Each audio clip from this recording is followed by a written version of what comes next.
Hey guys, it's Mike again on another client's house, and a lot of people have been doing a lot of videos on hail damage.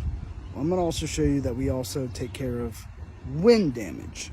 So if you got shingles and you got uplift, like let's say this is good, but then this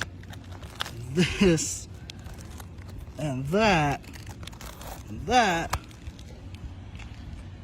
you might need us to be on your roof doing an inspection so that we can get you a new roof, because you really don't want to have to deal with that and that and that. Get a free inspection, get your roof taken care of, make sure you're getting taken care of. That's what we want to do. We want to take care of you guys. All right.